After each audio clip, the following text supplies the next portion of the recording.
We finally made it to the magic shop. I've been so eager to go here, but as promised, we got supply shopping done first, so I can spend responsibly. Thanks for that. I don't seem to see the store owner around, which is fine.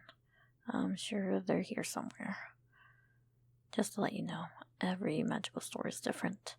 Some are more traditional with the owner at the desk, others magically appear when you get to the desk.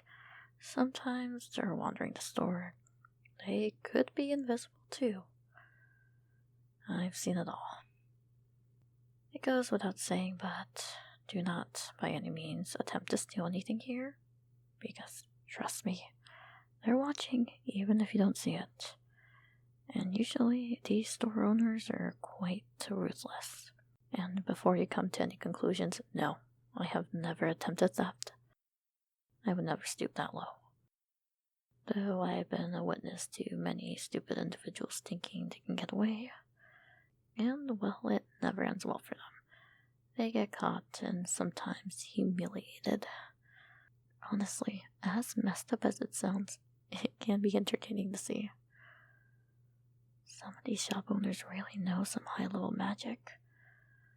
I sure hope that one day I can get to their level, but right now I have a ways to go. Anyways, let's go ahead and take a look around. Now let's see here. Where are they? Oh, there they are. Come take a look at the potions they have. You see the red-looking ones? Those are potions of healing. The ones in fancier bottles are more potent and more expensive. But we'll take this generic one. It's always good to have at least one potion of healing on us, just in case something happens to our cleric, you never know. Oh, and you see that light blue potion over there? That's a potion of speed. It's a very good potion, and I kinda want it. No. Yeah, you're right, it's quite pricey. Let's see what else they have. Wow, I actually can't believe they have this one. Look. See how the contents of this one look a bit frosted? That's a potion of frost giant strength. I've never seen one in person. It's so beautiful, don't you think? And it's so useful. I just know that our tank would love it.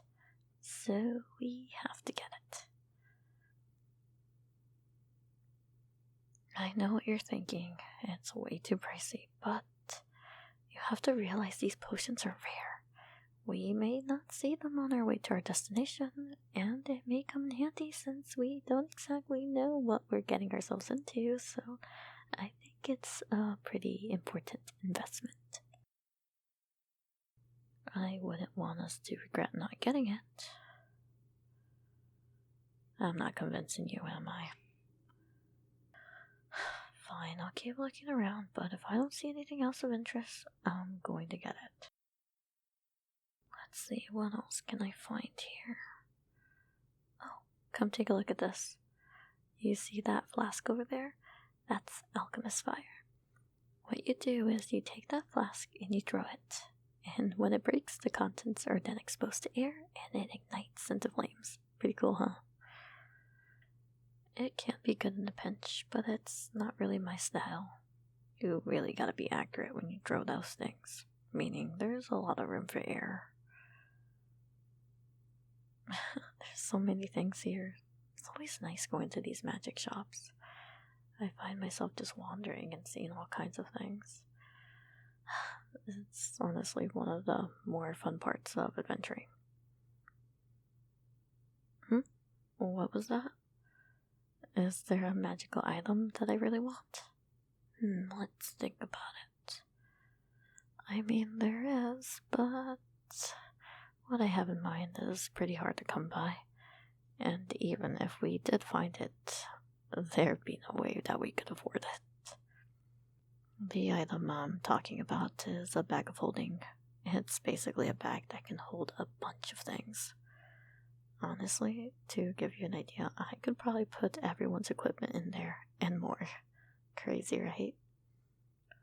A bag's like a void. Once you put your stuff in it, in order to get it out again, you just have to think of that specific item you want. And just like magic, you'll grab onto it. Just don't turn the bag inside out. Otherwise, everything will come out, and that would be a mess. Why do I know so much about this? Well, in my travels, we did get to meet some cool adventurers who had one, and they allowed me to study it for a bit. And ever since, I've become quite fixated on getting it someday. But that's gonna have to wait, because we don't exactly have the funds for that. Someday, I'll get my own bag of holding. And I'll show you, and you'll be impressed. It's pretty cool. Anyways, Oh, there they are. Here's an assortment of spell components. I'm just gonna grab some so I can restock. I know. It must be kind of weird seeing me grab all these random small mundane items and wondering how it, creates a spell. I guess I can explain a little bit. So, in order to cast a spell, there's 3 different components you may need. Many spells require a verbal component, which is just me speaking the magical words. Magical incantations and such. Other spells also need somatic components, which is more so me moving my hands in a certain way. And finally, these things come in handy, the material components, which is what I'm getting right now.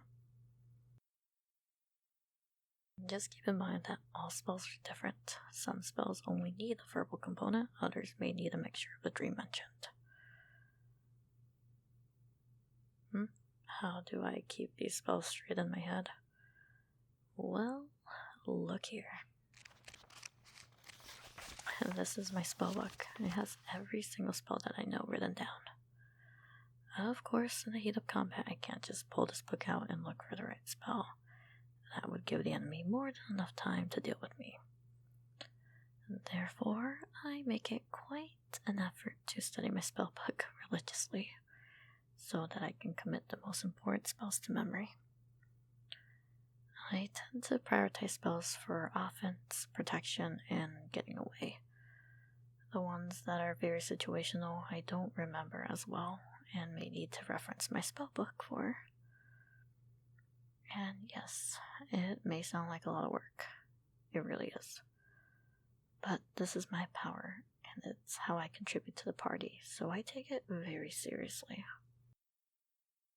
Magic gives us endless possibilities, and that can be a real game changer in critical situations. I know I possess the power to change the tides, and I'm not trying to boost my own ego, because with such power comes a lot of downfalls.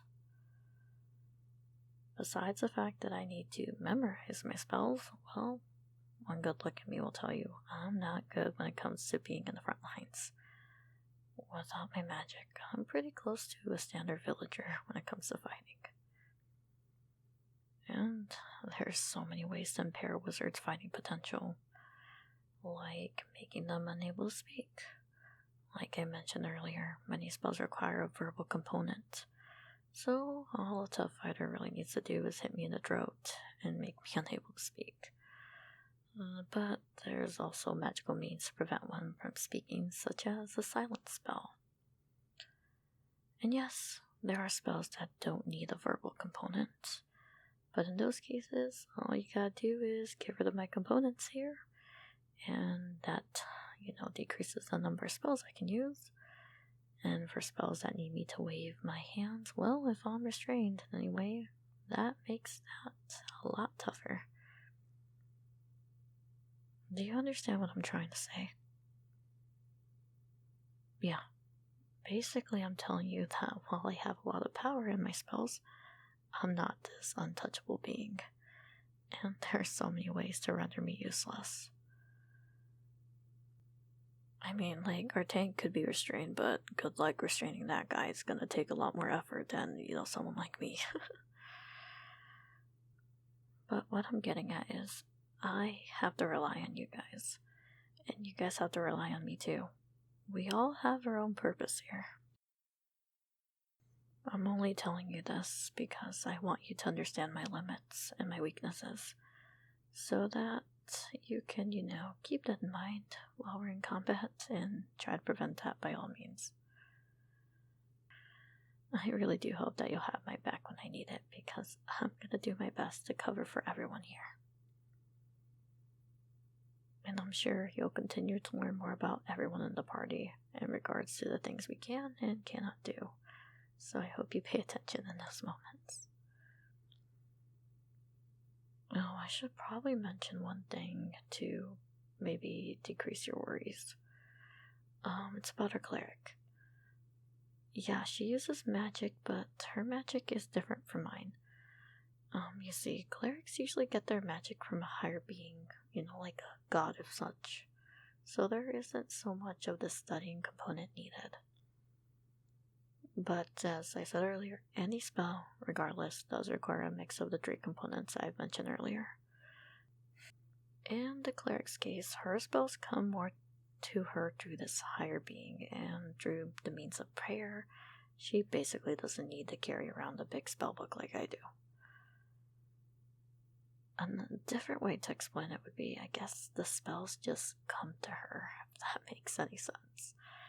I think that she would do a better job at explaining that. However, from what I do understand about clerics, their powers can be taken away from their higher beings if the cleric starts to stray away from the path. I'm not really the religious type, but basically all gods have their own morals, beliefs, values that they want their followers to, follow. And if those followers start doing the complete opposite of what that god believes, well, that god's not going to take that very kindly and is going to strip them of their powers. Not that I really foresee this happening to our cleric, as she's a really kind soul. Though one thing that does worry me is, according to her, she's never really followed a religion, and to this day still has no clue what exactly gave her power. I don't necessarily think that the higher being helping her is evil, because, she's the complete opposite of that. Though I'm just a simple mortal, and I will never be able to understand beings like God, so honestly, anything is possible, so take that for what you will. The overall point that I'm just trying to make is magic is complex. Wizards and clerics aren't the only ones capable of magic either. Paladins are a bit similar to clerics in some ways by getting their powers through a higher being, but their magic ability is usually less than a cleric's since they prioritize fighting on the front lines. There are those who are very attuned with nature, and that attunement is what gives them magical abilities, so like druids and rangers. There are people called warlocks who get their powers from a patron of sorts through a pact, and well, to my understanding, that can get really tricky depending on the situation. Regardless though, as you can see, I'm very passionate about magic of all forms. It's a blessing that allows us mortals to do so much. It gives people like me who would never be able to wield any weapon a chance to fight and make a change. But with anything, there are those who will use such powers for evil, so don't go thinking that everyone we meet is going to be kind. There is way too many surprises out there. I've rambled long enough about that, though. Thanks for listening to me explain this stuff. I hope that you may have learned something. I honestly really enjoy sharing my knowledge of things, especially magic. Though I do think I got everything that I needed, so I think I'll go ahead and look for the shop owner so I can pay for this stuff. Why don't you keep looking around for a bit, since it seems like you're not that experienced in places like these. Take a look. I'll meet you by the entrance when I'm done paying.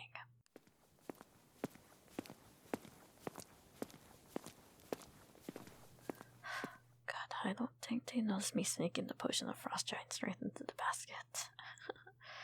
Can't wait to use this when the time comes. I'm such a smart wizard. Shopping is just too fun. I have to treat myself to something nice, otherwise, where's the fun in that? And even if that means going over the means of my expenses, it's alright. We'll just have to get some cheaper ins in the future. No one needs to know.